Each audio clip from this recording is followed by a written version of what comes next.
Worldviews. Today, our guest is Jessica Tocco, who is on the board of directors for MUFON. And MUFON stands for the Mutual UFO Network.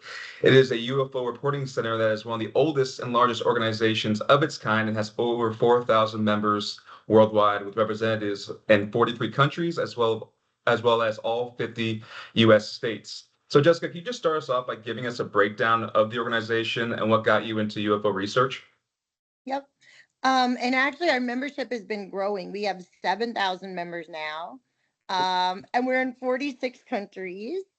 Oh, But MUFON has existed since now. This is our 53-year anniversary, and its purpose is the study of UFOs for the betterment of humanity. And it really came into existence after Project Blue Book wrapped up by the U.S. Air Force, which was investigating UFOs. The way the organization is structured is it's actually based on trained field investigators that go through a training program, and they actually document and intake reports of UFOs. Then the organization uses the scientific method to determine if something is actually a UFO. 92% of what is reported and identified in the database actually is not a UFO, but about 8% is. And they've collected this data for 53 years. So they have a very credible database of UFOs that can show us trends in terms of timing, type, specific experience, location, that is able to be aggregated and shared not only with membership, but with governments around the world. and then I guess what sparked your interest in UFOs to begin with? It's kind of a crazy story. I loved them growing up. My grandfather was in the Navy. He was a naval aviator, and he was stationed up in Alaska, and he believed that he saw UFOs in Alaska, and he would tell us about it during the Cold War. And he really got me into history and National Geographic magazine. The old used to be able to get the magazine every month, and space. And so when I grew up, I remained interested. During COVID, actually, I had cancer, and I was stuck at home watching Netflix. And one night I watched Hangar One. I was binge watching, and I'm a lobbyist. I own the nation's largest women-owned lobbying firm, and we're one of the top 20 largest lobbying firms in the United States. And I was binge watching Netflix, and Hangar One came. And at the end of the series, they said, we have all this great data, but we're having trouble getting it to government. So I actually cold reached out to them. It's the only time I've ever done that for a new client. And I said, hey, if you guys had a lobbyist, it would make a big difference. And they hired me. So it was pretty cool. Pretty cool. Yes, was there a certain age where you're like, okay, I think this phenomenon is actually real? I think I always believed in it because my grandfather told me. And when you're little, your grandparents tell you something, you think it must be true. Yeah. um, I then in my adult life, I wasn't 100% sure until I started representing MUFON. And um, I personally am not a person that is overly creative or overly imaginative. I really need to deal in facts. And so I think for me, the overwhelming evidence that there are UFOs of some sort makes me a believer. Now, that being said, we don't know that they're all aliens. They could be other countries that have better technology. There could be private sector businesses that have this technology, but they haven't commercialized it. It could be our technology, but 100% there are UFOs, and there could be a gap between the technology that we have versus what we know that we have that could create some of that, or they could be extraterrestrial just based on what we're seeing in terms of the laws we understand of aerodynamics and energies, etc.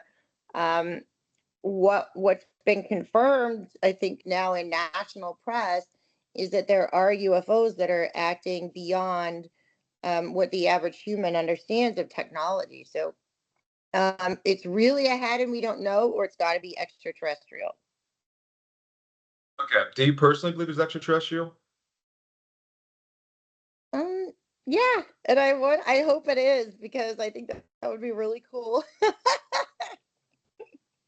Do you have also like a hypothesis of their origins, whether it's from the ocean or space, no Mhm. dimension maybe? So my personal hypothesis, and I'm a Christian, I'm a Catholic, I'm a Christian, I believe in God. Right Um, on. my personal hypothesis is that we shouldn't limit God to just our planet. And nothing that I've been able to find in the Bible, and I've studied this, says that only Earth was created. And if you study physics and you study that, the universe continues to expand, there really was no beginning. There was no just big bang. There was something before that. If you think about the physics and what we've learned from Albert Einstein and Paul Dirac and Dr. Oppenheimer, et cetera, it's hard to imagine that we, as manifestations of energy, of waves and particles of energy, are the only thing that's living in this universe, and that our God only created us. And I believe, personally, from reading the Bible, from studying history, even because I'm a government relations person, so studying U.S. history the last 300 years, that all of these humans that came before us would be lying. Why would they be drawing, these images on the walls of caves and in the pyramids? Why would there be giants? Why would gods be depicted? Why would air flight be depicted? um, why would we be why would they be lying? And if you read, one of the presentations I've personally given to the Senate Intelligence Committee is actually about all of the journals that our elected officials wrote going back to the 1500s when we had governors, and all of the newspaper articles that were written going back to the 1500s before we were a country in the colonies, that talk about UFO sightings before electronics and UFO sightings before spaceflight. And newspapers were reporting it. Why would they be lying? Why would all of humanity have been lying at all this time? And so that's why I believe there's something out there, and I believe that can coexist with God and Jesus 100%. Hmm. Well, I don't know if you have an opinion on this, but I'd be interested if you do. Do you think that Jesus died for their sins as well? Do you think they have souls? Yeah, I Yeah. 100% think so. And I wonder if, so just think about this even more. If you watch, so think about this. There are dozens of chapters of the Bible that the Catholic Church has hidden. Then there are dozens of different translations of the Bible that kind of compete, but they all talk about the fallen angels that were breeding in with humans and they fell. They talk about a great flood. They talk about a savior. And then if you go a step deeper and you study all of the religions in the world, they all teach the same principles. The Ten Commandments are very similar. Now, people are not perfect, so humans have misinterpreted all of it. But even if you look at Muslim versus Christian, they don't want you to be murdering, they don't want you to be stealing and be jealous and etc. So put a pin in that. Then think about, um, if you look at our technology as humans, and there's a really neat book you could read called The Days After Roswell. If you put humans on a technology curve, technology was very slowly developing, and then after 1947, it was like boom. And all of a sudden, we had the transistor, we had silicon, we had computers went from the size of a building to a laptop. Um, you had photonics. Um, you had microwave rays, et cetera, et cetera. Suddenly we could get to the moon. At the same time all that happened, if you look at television, all of a sudden there was Star Wars, there was Star Trek, the Galactic Society that we're all part of. Nowadays, if you watch the Eternals, if you watch Marvel, there's this greater society that we are all part of, and Earth is a stop along the way. And it makes me wonder if that is conditioning humanity for the fact that as God's people, and God and Jesus died for their sins, maybe Jesus was, a messenger here for us to go to heaven and give us what we needed to learn to be part of heaven, which I believe in. And so that our society can develop to at some point be part of this federation and part of this greater society that exists in our universe. Because I'm sure that if they drove by right now, if they are visiting us, they're not interacting with us, and they're probably like, "What the hell are these people doing? We just tried to shoot a president yesterday." So Yeah, that's interesting because yeah, the Jesus synopsis for them for Jesus dying for their sins would make a lot of sense. But at the same time, it's also plausible that they don't have souls. But when we say them, there's multiple of them.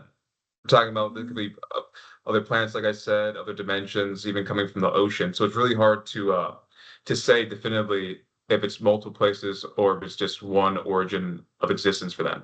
Is that fair? and maybe for them he did different things. Maybe he died another time. I mean, we don't know, right? But I believe that God and Jesus transcend the universe, and that there's a reason that Jesus is the most popular human that ever lived. And I don't think it discounts other religions either, because, like I said, the Old Testament is very similar to the development and the principles of other religions. And you can't force all humans to go follow the same thing, right? But the morals are very closely aligned. So at the end of the day, I think to your point, there are different versions of them. There could just be amoebas out there living. Well, they're not visiting us. If you really study physics, you can and learn about portals and wormholes and time travel. Those visiting us could be humans from the future as well. So that's another way to look at it too. Yeah. Oh, now that I know that you're a Christian, I'm curious to understand, is there a decent amount of Christians amongst the MUFON community? Or is it kind of from a religious perspective, is there a lot of more atheism or agnosticism? So frankly, it's a great question, and I've never really explored it. And the reason I haven't is because it's so mission based on extraterrestrials that I just haven't gotten into it.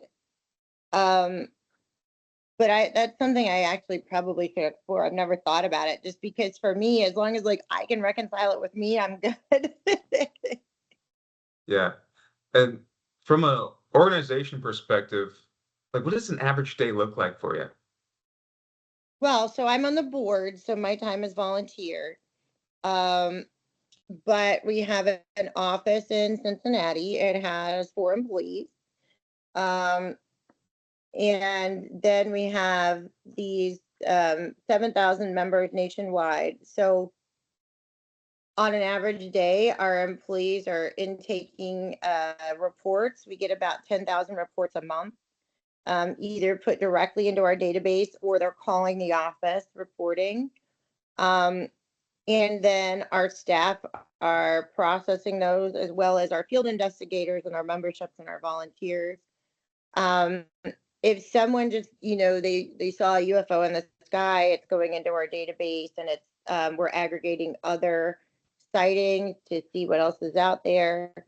There are people who believe they've been abducted or had an actual experience. So um, our office connects them with the experienced resource team, and that's a team of therapists and doctors and scientists that will meet with them.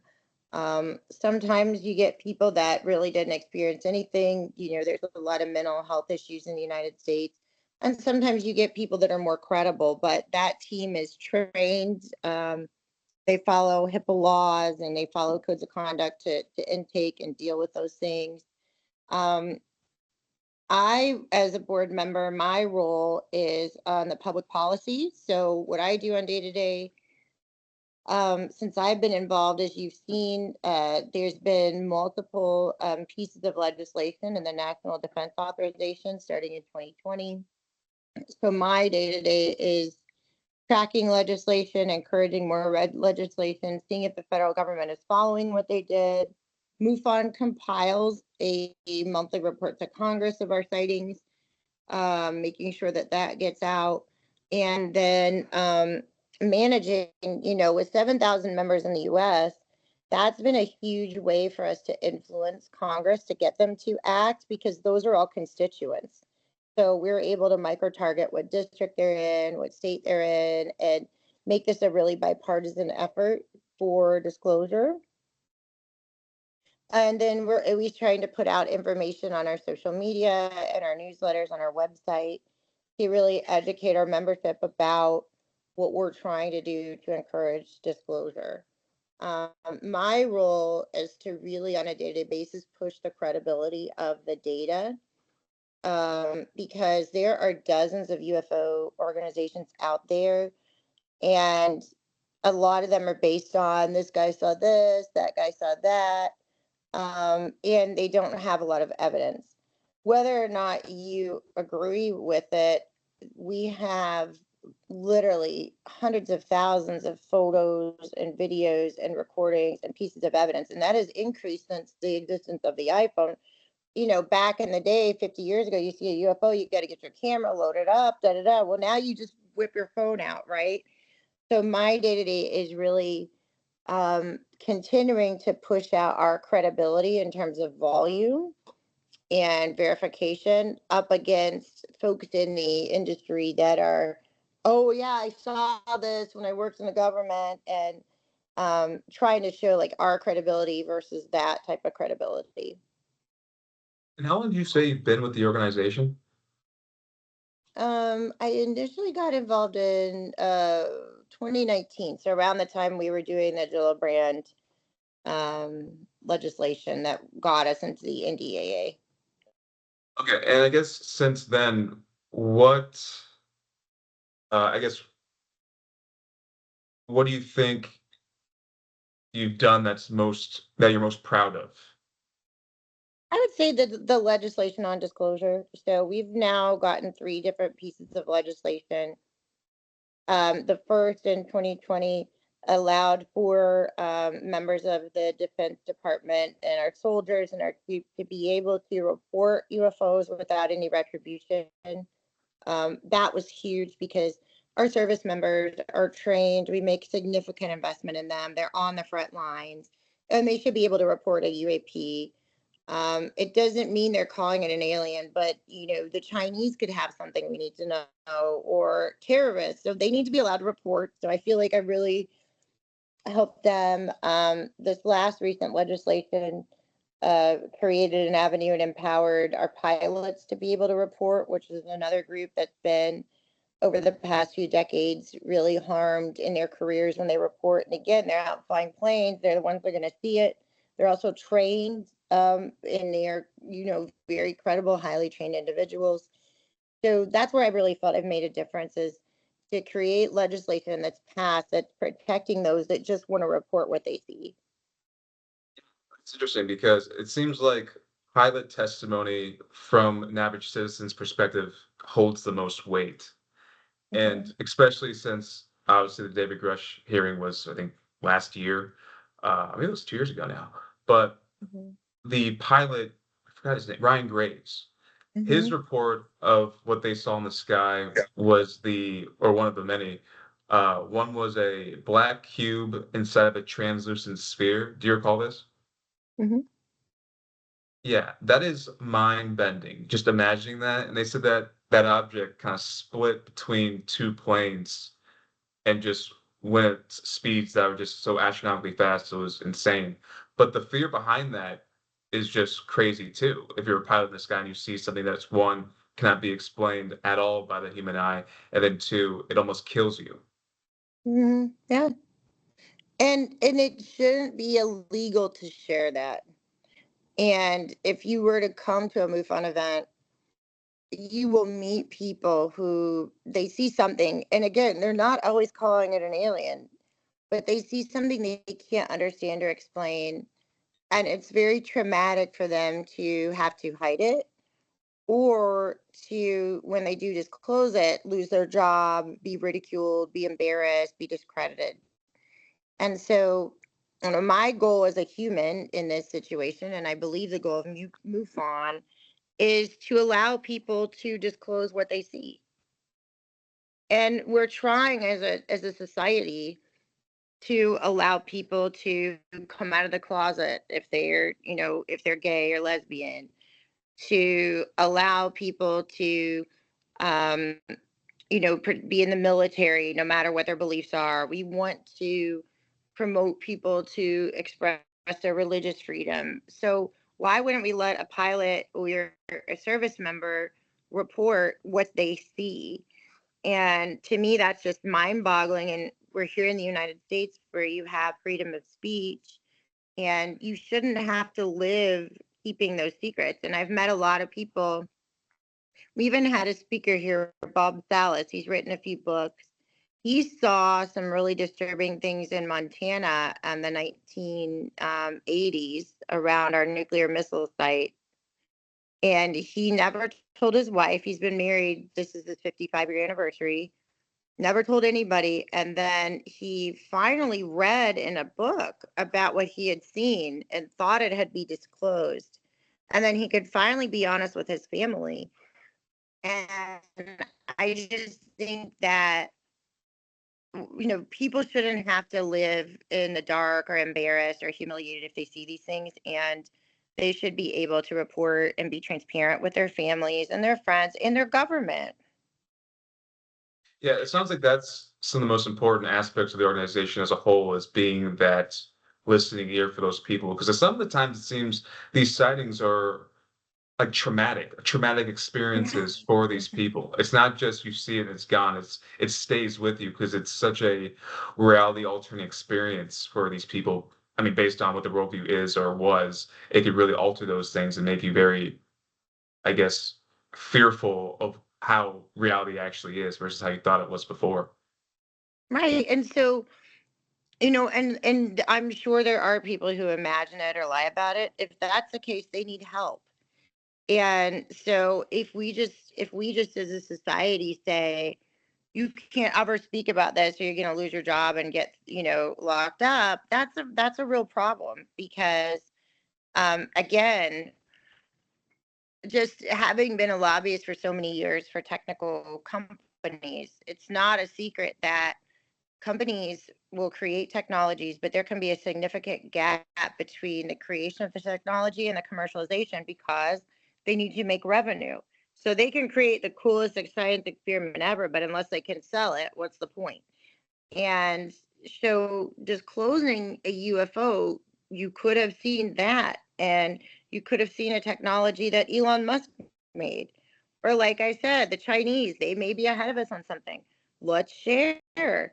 And again, it could be an extraterrestrial, or it could be a terrorist that's got some new technology that's buzzing your ship. Whatever it is, you should be allowed to share. Mm. Yeah, and I know these two individuals I'm about to mention are two completely different entities, different testimonies, whatnot, but they're two of the most biggest news stories in the past 5 years when it comes to the UFO phenomenon, that being the Bob Lazar interview and Joe Rogan, as well as David Grusch.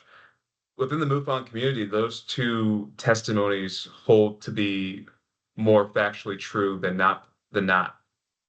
Hmm. They do. Correct. Correct. They do. And I think it's simply because it's not just because they said it, because a bunch of people come in here and say a lot of things, but at MUFON, how do we reconcile what Bob Lazar says? Well, we have a database that goes back to his time of sightings in the area that are consistent with what he reported. So our data, unless, none of us were alive 53 years ago doing this, but unless somebody went and cooked that up 53 years ago, how would we have sightings from different areas around his facility that describe what he saw? That would be pretty aggressive, and those reports back then are by hand, so it would be pretty a lot of work to recreate those and to have done that, planted that for 50 years later. um and the same things in terms of what types of things that Grusch has explained and explored and described, whether it be sightings that we have documented of similar things, similar areas, or reports of similarities in what others have seen. We've got the data that shows us that those things are probably true, and we've looked into it. So I think that makes it a little different. And we have people that say things to us all the time, but if they're telling us something for the first time that we can't kind of corroborate, then we're going to question it a lot more.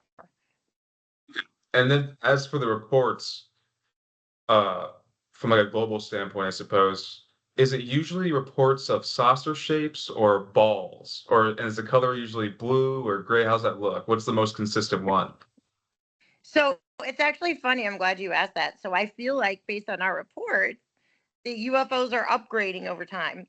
So in the 1940s, 50s, and 60s, it was flying saucers all day, every day. That was it. Large flying saucers that had lots of different lights. Then in the early 2000s, it was a lot of the cylinders.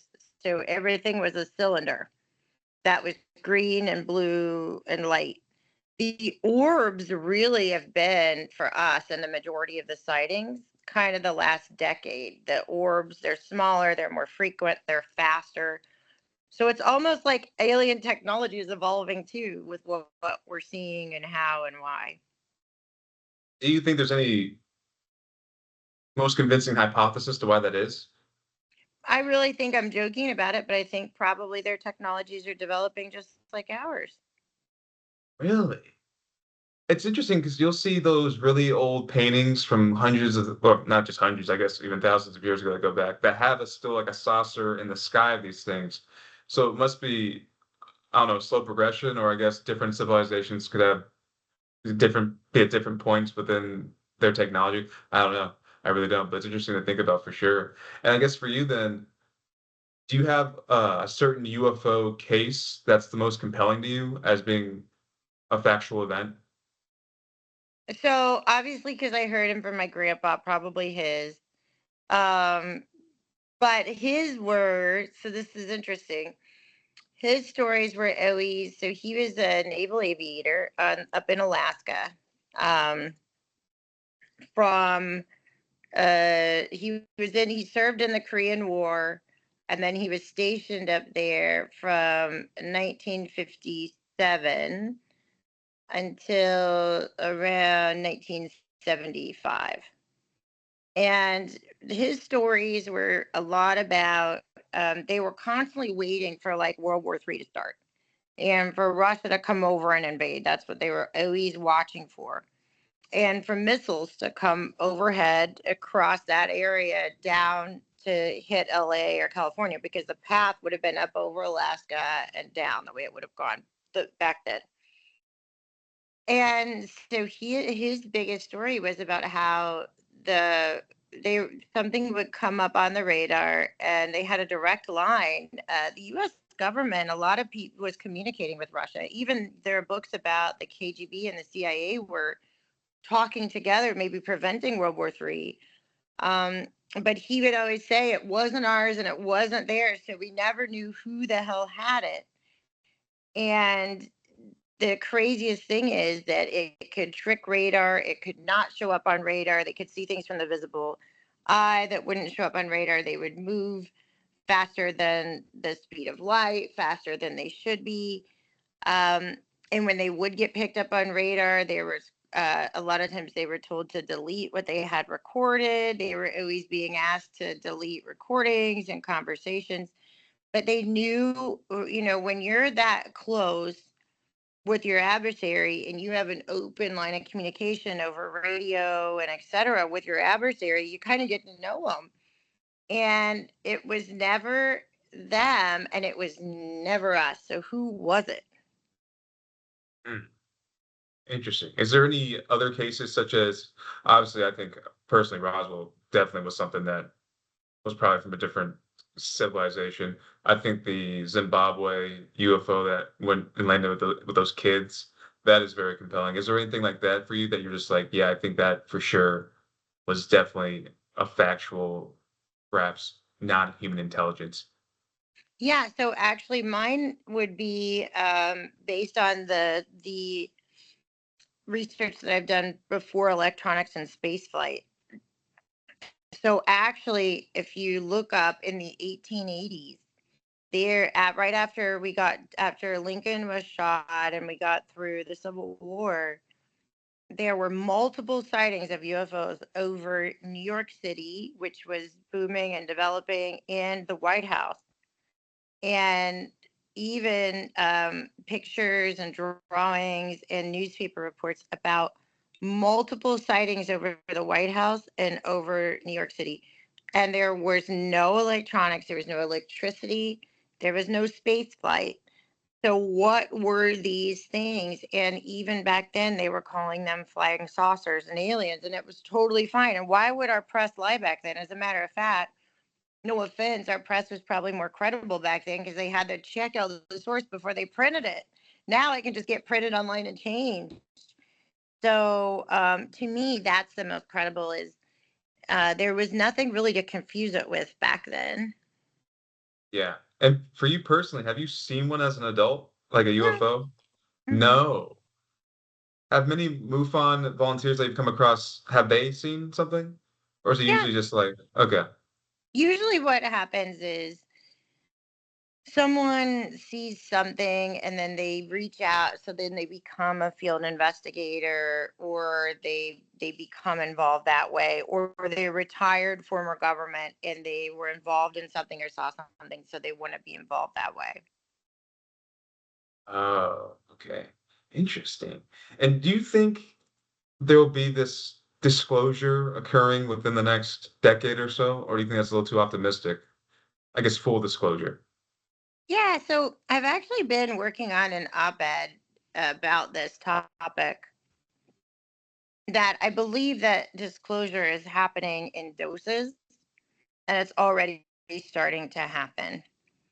And I believe that if there is something to disclose, that the powers that be, the government, the military industrial complex, etc., the governments around the world, it's going to be a lot to just come out. I don't think the government's ever going to come out overnight and say, hey, guess what, guys, there's aliens and we're part of their federation, because I don't think that humanity would be able to handle it.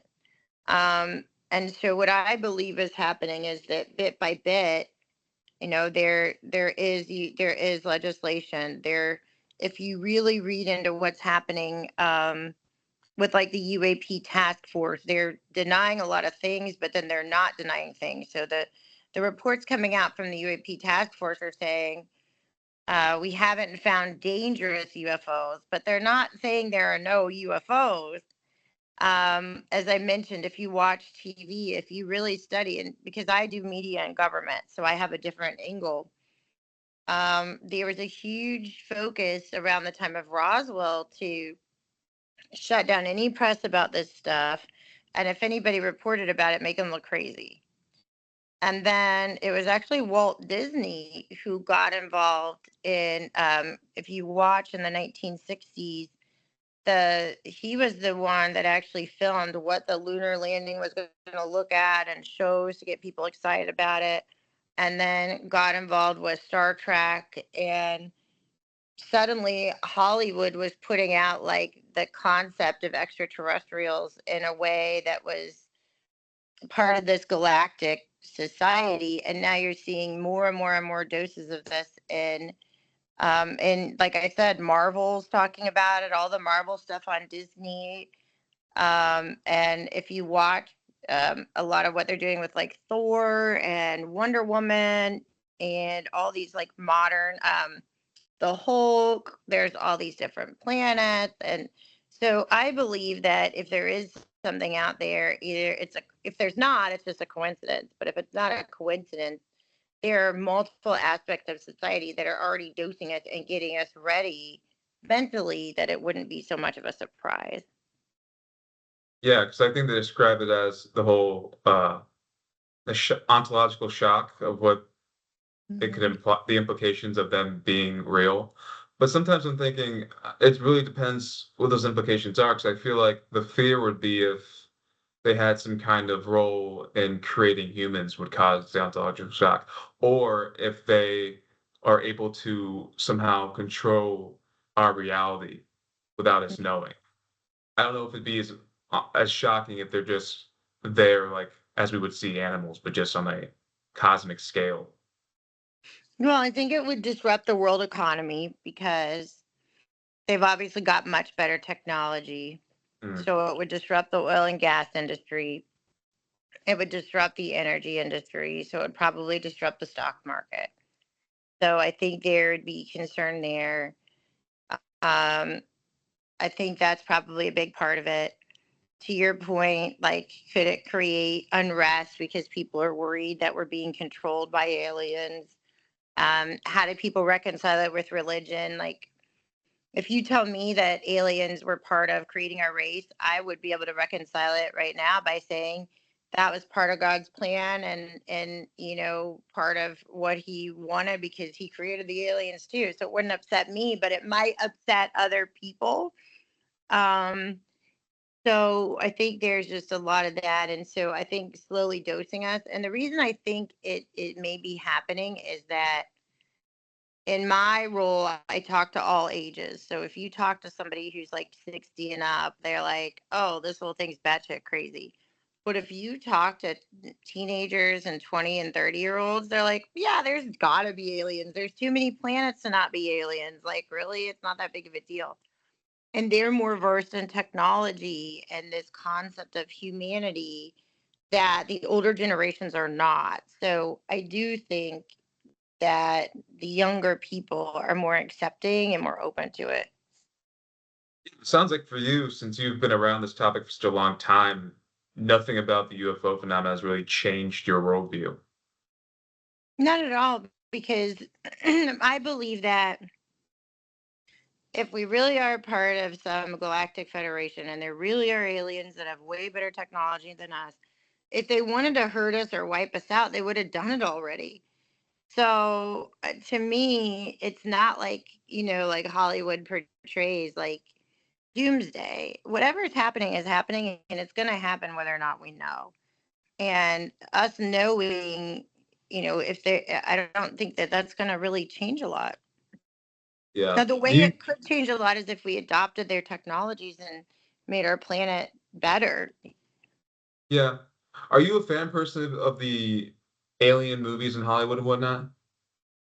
For fun. I mean, yes and no. For fun. Sometimes I feel like they have different messages. Like I said, like if you watch Marvel and if you watch Star Wars and even all the new Star Wars series, they seem to be projecting like very positive things about aliens. When you watch the scary alien invasion, I don't think that's helpful, but they're fun. Yeah, I think those ones are the most fun. And yeah, you're right. The messages are very different because you have movies like War of the Worlds, which depicts, them just destroying us. And then you have a movie like 2001: A Space Odyssey, which depicts them having an influence in creating humans. It's just all over the board. But yeah, cool. And then from an organization standpoint, is there any certain goals that MUFON currently has for the future? So their number one goal is disclosure, and they really want that to happen. And I think they're going to continue to try to do everything they can to get that disclosure event to happen somehow. Hmm. And is there any other services that MUFON offers that people might not know about? So we talked about field investigator training, reporting, support for an experiencer, They have a state organization, all 50 states. You could join a chapter, which I think is a great service. You can get involved in and join a chapter and meet other people with the same interests. They also work with a lot of publishers if you want to write a book. And I think really the biggest service they offer is just a community of people. Some people, this is just a hobby that's fun. And some people, they've really had like a life experience and they need that support. Cool, cool. And then do you have any other additional comments or anything else you would like to leave the viewers with? No, just check out the website, check out the socials, see if you want to join. Well, Jessica, I really appreciate this. Let me go ahead and just stop the recording here. Cool.